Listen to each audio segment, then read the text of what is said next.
Hello, my name is Amy Bushnell.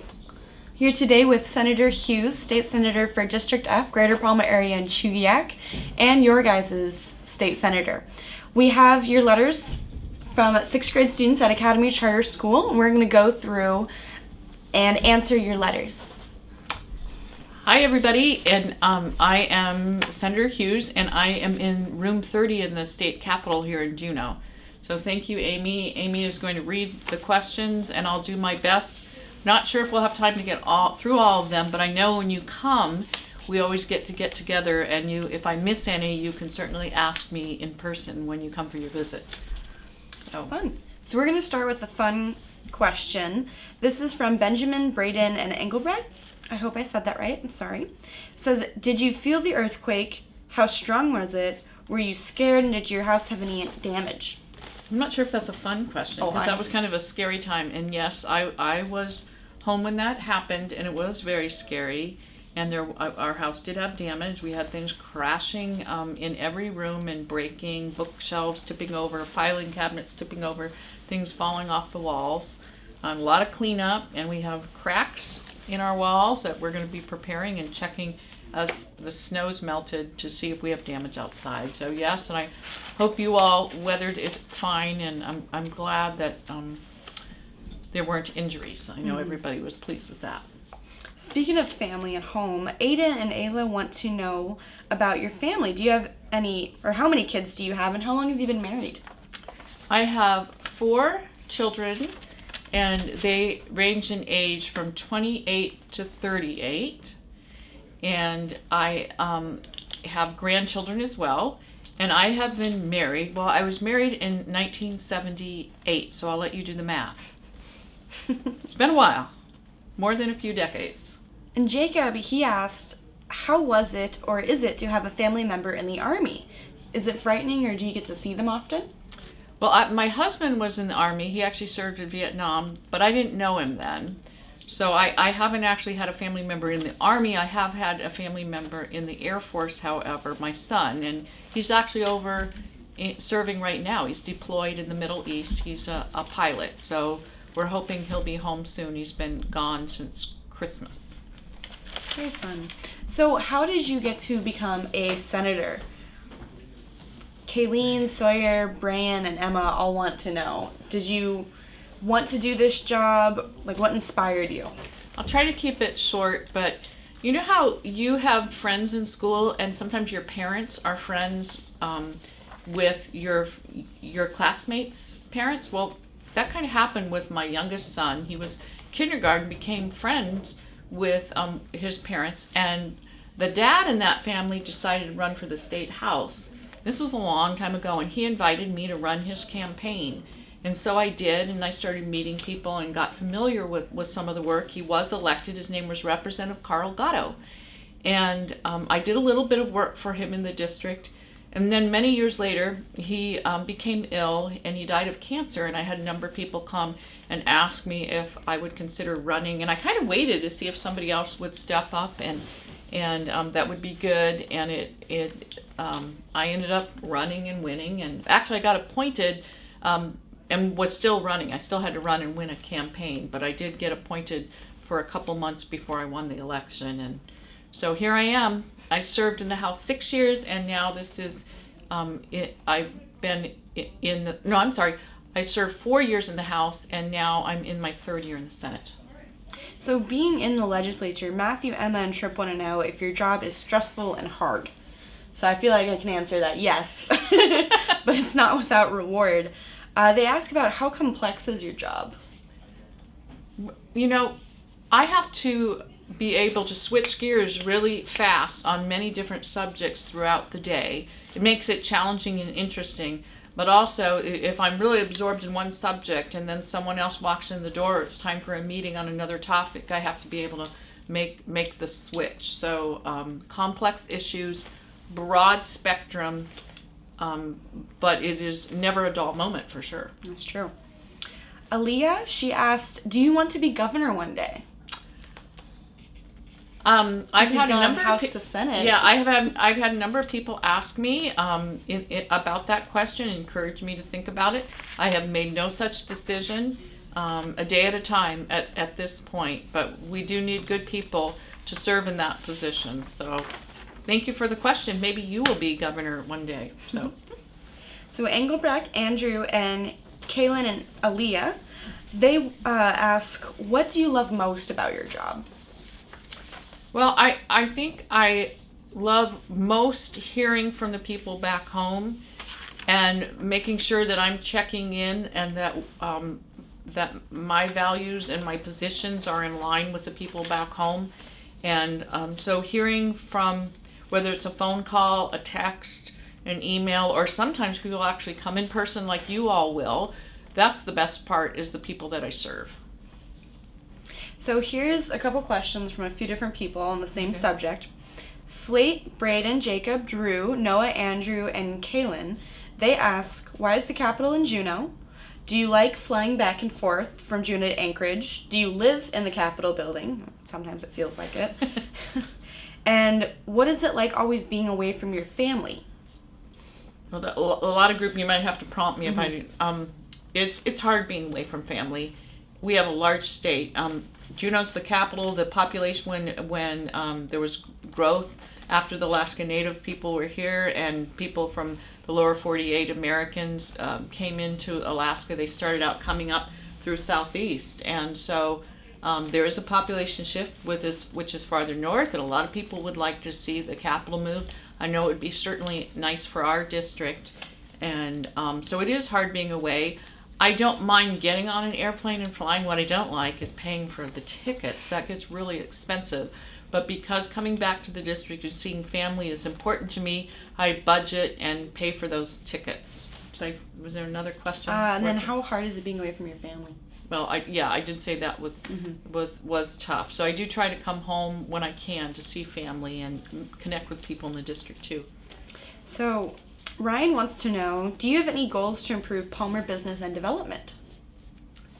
Well, one of the things is the laws and regulations have to be carefully crafted so they're not overbearing and restrictive to business. Some of the things are at the local level, but at the state level, the Labor and Commerce Committee deals with those items. I've served on that committee in the past. I'm not currently on that committee, but one of the things we've got a bill to streamline using e-notary. When things get notarized, normally you have to meet in person with someone and set up a time, drive to the place and do these paper documents.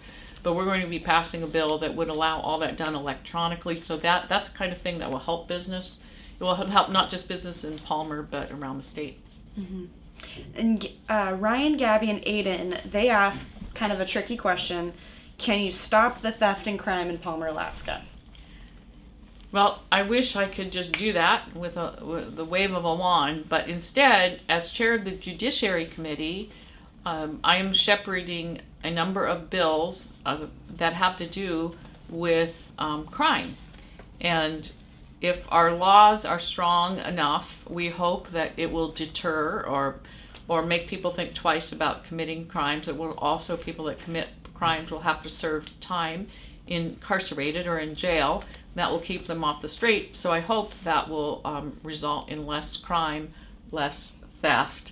But also part of what we're trying to do is help those people that when they fall on in that bad way and commit a crime, that while they're serving time in jail, they have time to think about what they've done and opportunities to get their lives back on a better path. So when they exit jail, they will not recommit other crimes. So that's one of the things we're working on in the Judiciary Committee. So Andrew wants to ask, and we can try to make this kind of short because it's a long process, but how are laws made? Don't they take money, and where does that come from? Well, there's on the legislative website, isn't there that thing where it shows how a bill is made? So I encourage you to look at that because it'll take you through the whole process. The first starts with an idea, then something's drafted, it's put in and filed, then it's assigned to various committees, it's heard by various committees. If the committee thinks it's a good idea, it'll move it out to the next. If it doesn't, it'll just hold it and the bill will die. Eventually, if it's heard and passed out by each of the committees, it'll land on the floor. If it's on the Senate side, on the Senate floor, it'll be voted up or down. If it's voted yes, then it moves over to the other side. So if it's a Senate bill, it would go over to the House and be assigned assigned committees and go through committees over there the same way, and then eventually to the floor if it has support, and then it would be signed by the governor to become law. Nice and simple. And yes, some of them do take money, and right now, because we have not a lot of revenue, bills that have what we call a fiscal note, or the fiscal note is basically how much it's going to cost to implement the bill, those have a less chance of making it through the process right now. So back to fun side. Not that laws aren't fun, but Emma, Andrew, Mason, Tripp, and Aiden want to know, do you like sports? What's your favorite? Do you like games? And then Aiden said that he read that you are a fast walker and wants to know how you got so fast. I'll start with that one because my father was a fast walker, and as a little girl, to keep up with him, I learned how to walk. At first I jogged, and then I was like, I'm going to take big steps and learn how to walk fast. So that's how that started. My favorite sport is probably basketball. I played a little bit in junior high, a little bit in high school. They didn't have organized back in the day. I'm pretty old.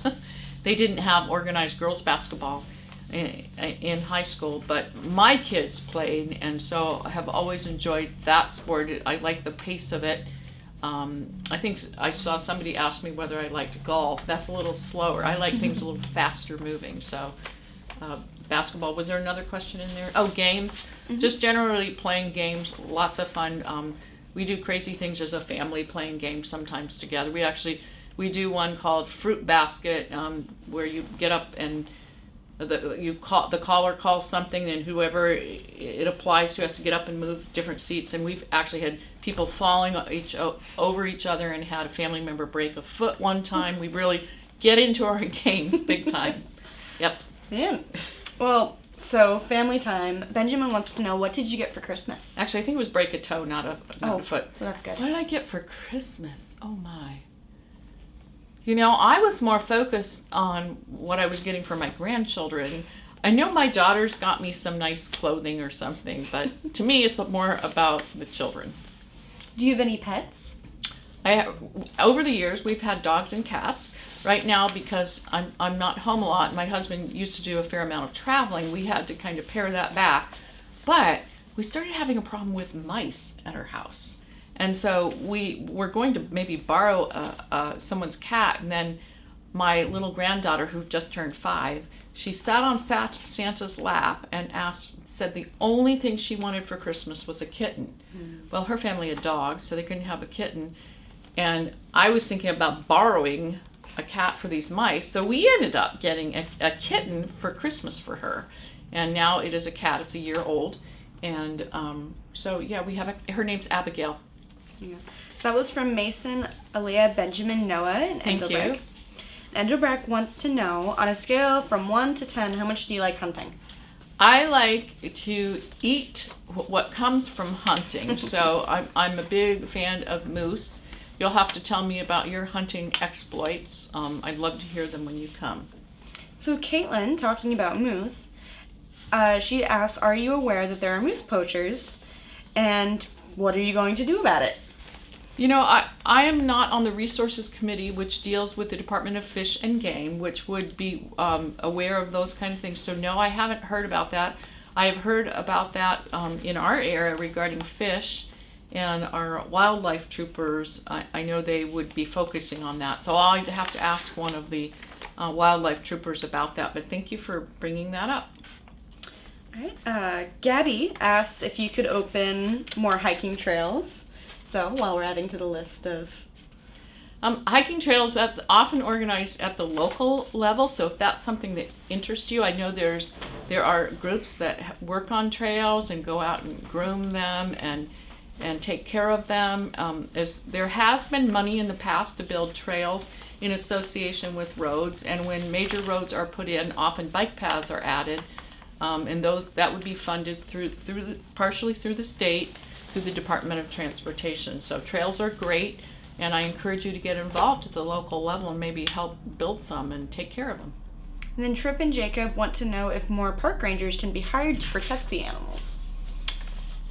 I know right now our focus, because crime has been a great concern, we have been looking at hiring more troopers right now. I haven't heard that we're going to be hiring any more park rangers, but you can ask me again when we come down here and maybe we can look and find out. I just haven't heard a discussion that there's a need for that right now. All right, and then Drew, Matthew, and Mason are concerned about road signs and people shooting them and leaving junk in the woods. Do you know anything about creating more shooting ranges? I worked on the shooting range that was built out. We got some funding for the one out in the Butte, and I believe Representative Rauscher, his district, some of you may be in his district comes down and just north of my district. He's north of Palmer Fishhook. I'm south of Palmer Fishhook, and I know that he has worked on one in his district. I'm not sure of the status of that, but I think they are a good option, and we want to encourage people to shoot at shooting ranges and not shoot signs and not leave junk in the woods. And so Gabby is concerned about the accidents that are happening in Anchorage and wants to know if more truck companies can be hired to sand the roads. I am serving right now in the Department of Transportation and Public Facilities Finance Subcommittee, and I'm also the Transportation Chair in the Senate. And safety is a top priority, and you'll be glad to know that when they prioritize the different projects, safety is a big factor. Also, when they look at maintenance and operations for taking care of the roads, which includes snow removal and sand, they are trying to concentrate on the areas that are the most dangerous. Whether they're in the position to be getting more trucks than usual, I think more what they're doing is trying to make sure the trucks they have are in the right place and hitting the roads that are most dangerous. A lot of the Anchorage roads are not by the state, but it's by the municipality of Anchorage. In other words, the city of Anchorage is taking care of some of those roads. Mm-hmm. So Ryan and Caitlin want to know, can you help with making sure we get our PFD? Well, I am one of 60. There's 20 in the Senate, 40 in the House, and then there's the governor. And that is a big decision. I believe everyone will get a PFD. I just don't know the amount at this point. When you're down here in Juneau, what you think about that idea would be a good thing to share with legislators, because it's one of the top issues we're dealing with this year. All right. So Gabby, Alea, Benjamin, Tripp, Noah, Engelbrecht, what do you like to do with your extra time, and what are your hobbies?